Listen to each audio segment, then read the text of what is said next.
L'équipe est au grand complet. Là, nous allons recevoir à notre antenne. Donc, nous avons Jean-Philippe Thiard et Cédric Guénard qui sont aujourd'hui avec nous pour nous parler de leur court-métrage qui concourt dans la section amateur. Et on va démarrer donc pour parler d'un court-métrage, de 120 minutes, c'est ça? Alors 120 secondes. 120 secondes, c'est un long métrage, hein, je me suis trompé de festival, de 120 secondes, donc qui s'appelle...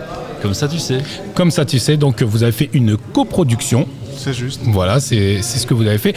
Alors, et une coécriture, c'est pas seulement une coproduction, hein, c'est bien une coécriture aussi. Hein. Alors, c'est coécriture, co-réalisation, plein de choses, mais oui, tout à fait. Ouais. Parce que c'est entre copains. Ah, c'est très bien vu.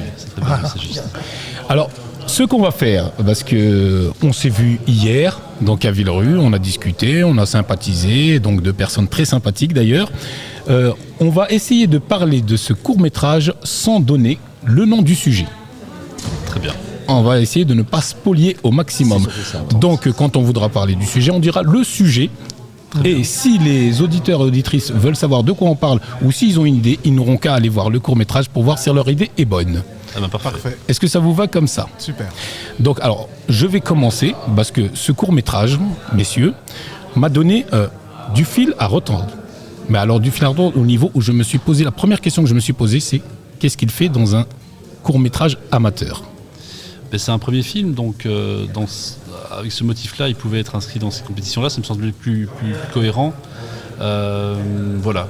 On a essayé de faire ça de façon la plus pro possible, avec une équipe de gens qui étaient très professionnels. Certains travaillaient déjà dans ce métier, d'autres y arrivaient. Mais on l'a fait de façon pro, mais ça reste un premier film, donc voilà. Parce que nous, on a fait une première lecture de ce court-métrage, une deuxième, voire une troisième lecture, en prenant chaque chose différemment. Le son, bon, je crois que c'est, je n'ai plus le prénom, c'est Grunberg qui fait le son. Clément Grunberg qui fait le son et qui a déjà mixé dans d'autres films, d'autres courts-métrages et dans d'autres événements, qui le fait parfaitement. Ensuite, on a commencé à regarder le jeu d'acteur, qui est très, très, très plus que satisfaisant, on va dire. On a regardé, le sujet en lui-même, il est très beau. On a ensuite regardé l'image, elle est bien prise. Donc on s'est posé cette question et c'est à cause de ça qu'on s'est peut-être intéressé beaucoup à vous. C'est ça, tout à fait. C'est vrai qu'on l'a regardé plusieurs fois. Je vous avoue honnêtement qu'on l'a regardé au moins 3-4 fois. Hein, parce qu'on était vraiment intrigués. Et on a trouvé que cette qualité était professionnelle. Hein. Tout à fait. Et donc on était étonnés par ce côté amateur, donc cette catégorie amateur. C'est pour ça que tout à l'heure il l'a indiqué, Esma, c'est que pourquoi le côté donc amateur.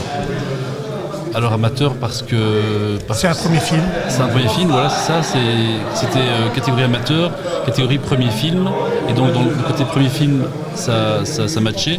Maintenant que vous nous disiez que c'est pro, voire très pro, nous on est évidemment très content, je pense, Cédric aussi, parce que c'est un beau compliment que vous nous faites. Hein. Mais c'est une vérité, pardon, excuse-moi, c'est une vérité. Hein, mais on vous dit, on n'essaye pas de vous frotter la manche, on n'a rien à y gagner.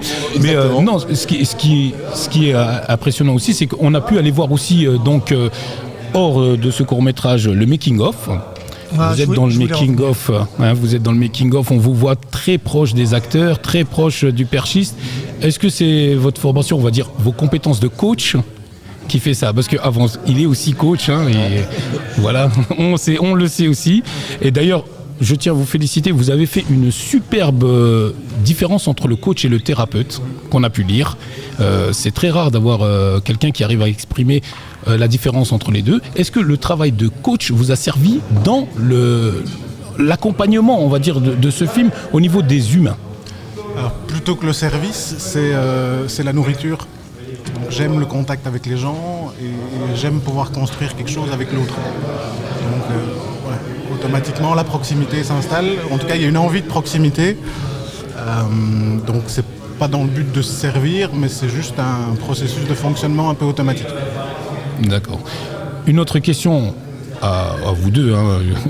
Vous départagerez les réponses si vous voulez. Le sujet qui a été pris, est-ce que c'est un sujet qui vous touche particulièrement? Et pourquoi ce sujet Alors tous les deux, ça nous touche, je pense, tous les deux. J'ai proposé ce sujet à Cédric. On l'a tout conçu ensemble, mais disons que le sujet, ça devait être le handicap.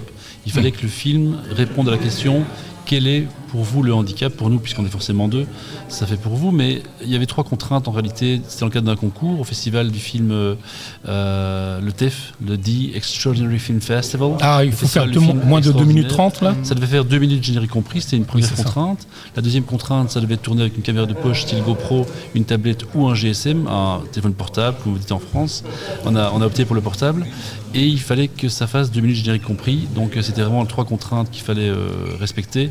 Et le handicap, on a pensé au handicap qu'on a mis en avant dans le film, au final, parce que c'est un handicap non visible.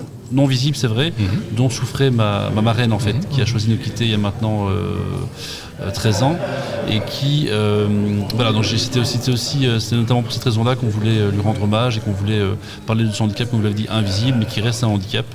Et qu'on découvre à la fin du film. Qu'on découvre à la fin du film, et il y a beaucoup de paradoxes dans ce film-là, et je pense que par rapport au sujet, les paradoxes sont là. Par exemple, on a 2 fois le titre qui est répété dans le court-métrage. Je pense que c'est fait exprès, je pense que ça a été très réfléchi. Au niveau où la première fois que le mot est... Enfin, le titre est lancé, ça nous renvoie vers le futur, vers un futur, voilà, comment on s'imagine un futur. Et la deuxième fois qu'il est prononcé, et là ça devient plus implicite, ça nous renvoie au passé de l'acteur. Un passé qu'on va s'imaginer nous, et qui quelque part nous frustre parce qu'on aurait aimé en savoir. Donc en 2 minutes, vous essayez de résumer finalement, si on prend vers l'avant et vers l'arrière, 40 ans d'une personne. Oui, c'est ça, enfin, en tout cas 30 ans, quoi. Il a une trentaine d'années. Et il y a un journaliste en Belgique qui nous a dit qu'on donnait à voir 18 ans de vie en 2 minutes. Alors vous dites 30, ben c'est super, on prend. C'est vrai que ce jeune homme a une trentaine d'années. En tout cas, c'est l'âge du comédien et c'est l'âge qu'on voulait donner au personnage principal. Pierre-Olivier, d'ailleurs, qui fait un super boulot comme toute l'équipe, et on le remercie dans ce film. Et voilà, donc on donne à voir qui il est, qui il sera, qui il était, via quelques images. Donc c'est pas facile de faire un portrait d'un personnage comme ça en si peu de temps, de plusieurs personnages, parce qu'il y a 2 personnages principaux, 3, et il y a 5 comédiennes dans le film. Donc c'était assez challenging, quoi. Et c'est très réussi parce qu'en 2 minutes, le nombre de messages qu'il y a dans le film et le nombre d'émotions différentes en 120 secondes, franchement, chapeau. On une a belle apprécié. réalisation. Oui, très belle réalisation. Oui. Et puis dans Comme ça tu sais, on voit au travers du making-of que vous avez une belle équipe autour de vous, il y a une superbe ambiance, on la ressent bien, elle transpire par le making-of. Et ils ont tous été sensibilisés, je suppose, à cet handicap-là. Et ça a été, comment ça s'est passé pour le casting? Vous avez casté autour de vous, vous avez réalisé un réel casting avec un appel à projets et compagnie? Mais on a fait un vrai casting, on a utilisé les bâtiments du lieu de travail de Jean-Philippe. Donc on a pris le temps de recevoir plusieurs comédiens, plusieurs comédiennes, de filtrer un peu en fonction de ce qu'on avait envie de laisser transparaître. Et je pense qu'on s'est basé, en tout cas pour moi, ça a été au niveau de la sensibilité du personnage, quoi. On avait envie de déclencher quelque chose de sensible. Parce que quand c'est très court métrage, il faut que ce soit intense au niveau des émotions, au niveau des sentiments, quoi. Donc il nous fallait quelqu'un qui soit attachant en même temps, et on a envie de savoir qui elle est et de faire connaissance avec elle. Le genre de personne qu'on croise sur un quai de métro et avec qui on a envie de rester assis pour discuter. Pour en connaître plus. Voilà. Donc c'est une aventure qui s'est créée au fil du projet. Et du coup, ce qu'on voit transparaître encore une fois dans le making-of, c'est vraiment quelque chose qui s'est créé tout au long du tournage. Donc moi, je vous félicite pour avoir justement impulsé en tout cas cette sensibilité-là. Et puis on sent bien que l'équipe, elle est soudée. Et voilà, moi je vous tire mon chapeau pour ça déjà. Hein. C'est un très bon casting. Et en fait, au niveau casting, le comédien, le seul comédien masculin a été pris directement en fait. Il était engagé, mais on n'a pas casté d'autres comédiens masculins. On a casté 4 comédiennes. Et puis c'est une comédienne avec qui Pierre-Olivier avait déjà travaillé, qui a été retenue. Mais lui, c'est vrai que très vite, j'ai contacté moi, mais c'est vrai qu'on est partis tous les deux sur cette personne-là parce qu'il était très convaincant. Et il a donné la réplique en casting à ces 4 comédiennes. Et on a vu qu'il y avait comme une alchimie particulière entre les deux comédiens retenus, les deux comédiens qu'on voit le plus à l'écran, mais tous sont des comédiennes principaux à notre sens, je pense Cédric aussi. Il y en a qu'on voit beaucoup moins, mais ça reste 5 personnes très importantes aussi, quoi. Le casting féminin est très bien fait parce que quelque part la personne ressemble à ce que le film dans son fond veut montrer, c'est-à-dire on a l'impression d'une petite femme fragile et tout, et en fait c'est elle la force quelque part de ce couple.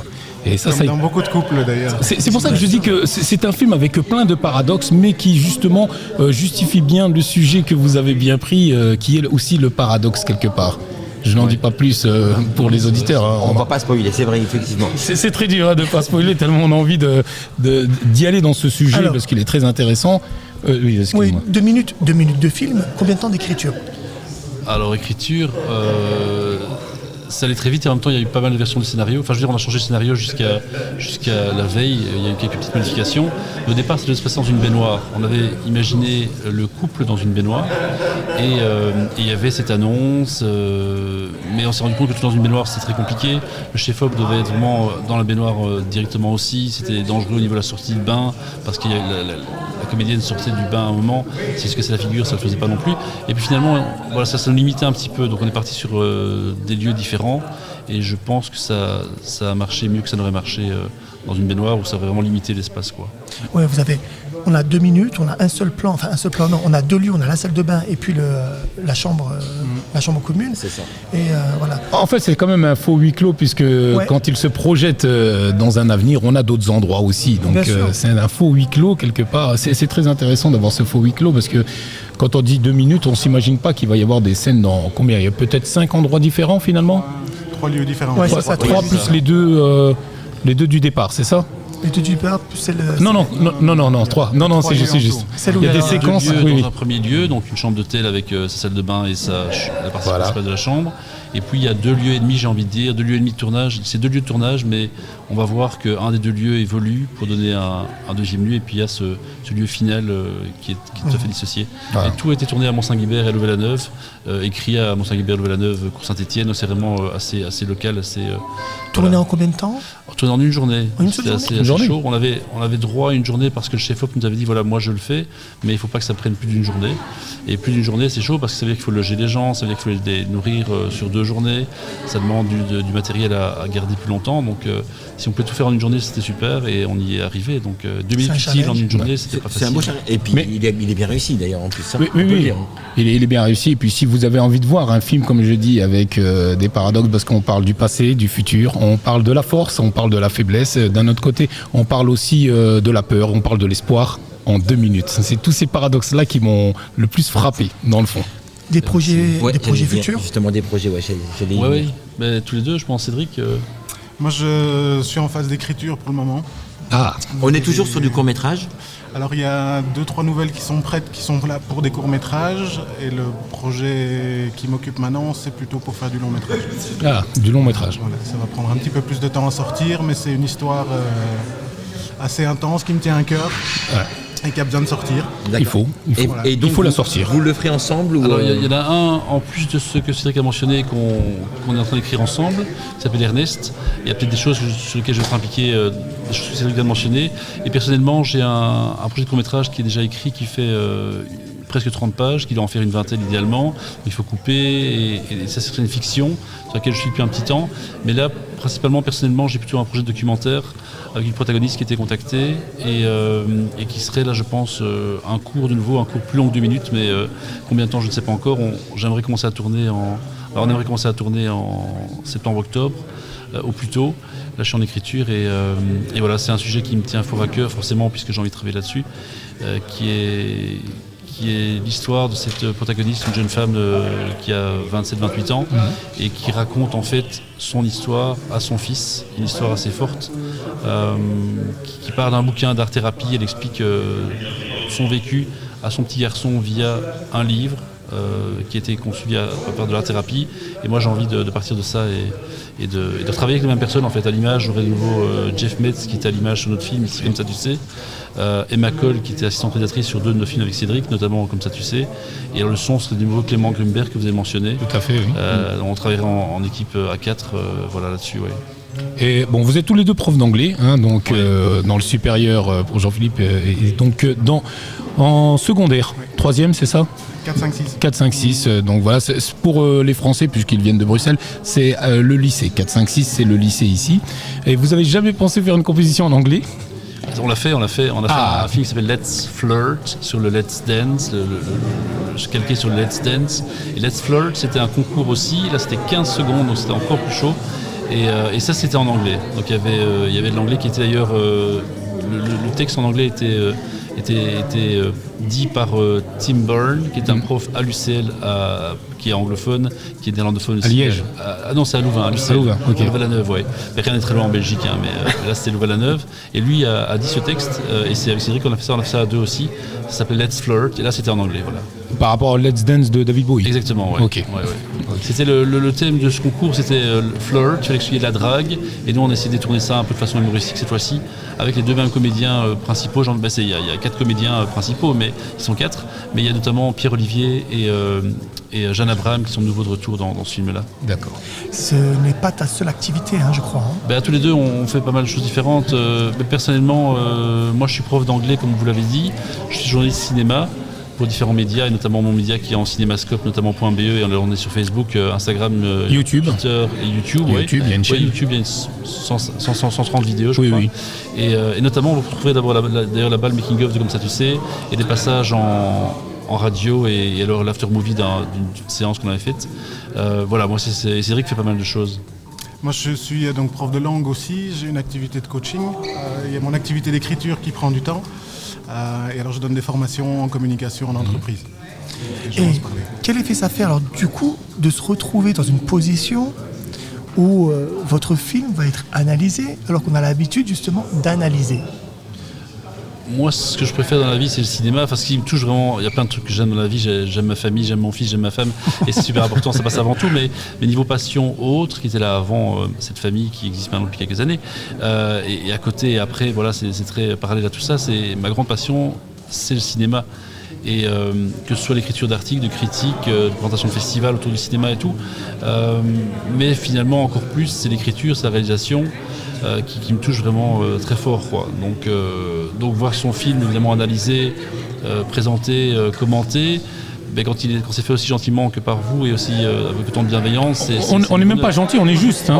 C'est ça. Nous, on n'a vraiment pas pris le côté. Parce que là, on est juste. Hein. C'est un très beau cadeau que vous nous faites, et c'est un plaisir de pouvoir faire passer un message surtout aussi, et que ça passe, quoi, que vous ayez ce message et qu'on ait réussi à le transmettre. Il est passé. C'est le beau cadeau, quoi. Mais pour nous, il est vraiment passé. Hein, mais vous n'aimeriez pas, en vivre justement que du cinéma, vraiment faire que du cinéma.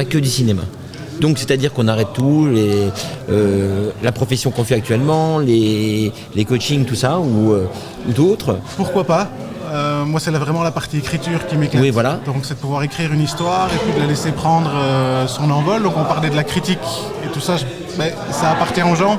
C'est une sorte d'oxygénation, hein, chez toi, l'écriture. Hein. Oui. C'est vraiment prendre d'oxygénation avant de revenir en apnée dans le monde de tous les jours. Voilà, c'est tout à fait ça. C'est ça. Donc pourquoi pas le faire à temps plein si c'est possible. Après, on est dans un tout petit pays avec des tout petits moyens et des réalités de vie où il faut...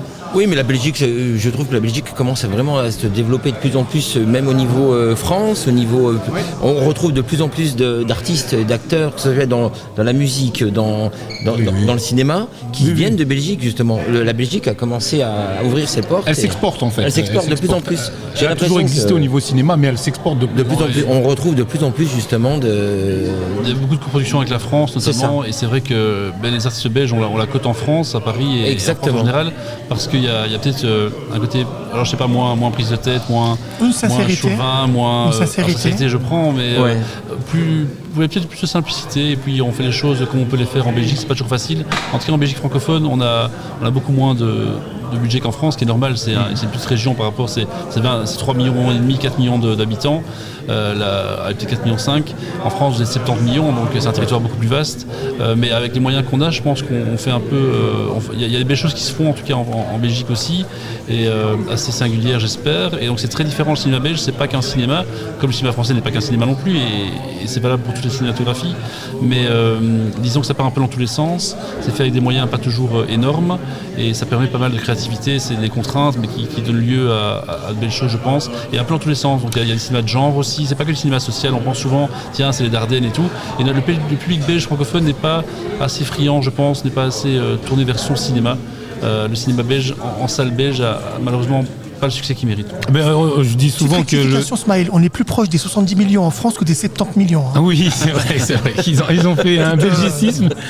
Mais nos auditeurs comprendront, on habite aux frontières. Donc on a déjà payé en 70 aussi ici. Hein.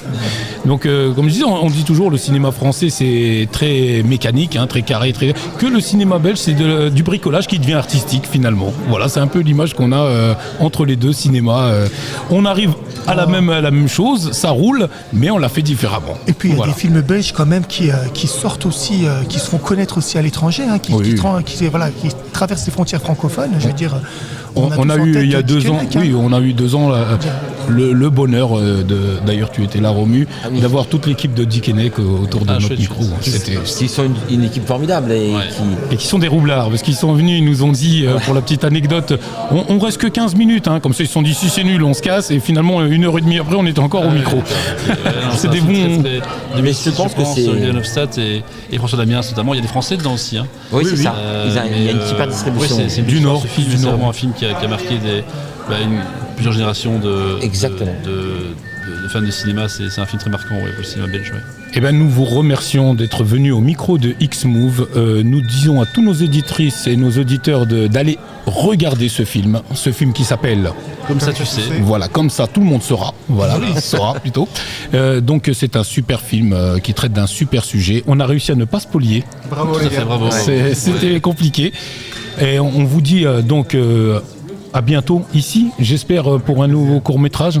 Avec grand plaisir, si c'est possible, on serait ravis de revenir à Villerue, c'est très sympa, belle expérience. Merci pour votre accueil en tout cas. Merci à vous. Le plaisir est partagé. Un grand merci à tous les cas, c'est super sympa, merci beaucoup. Merci.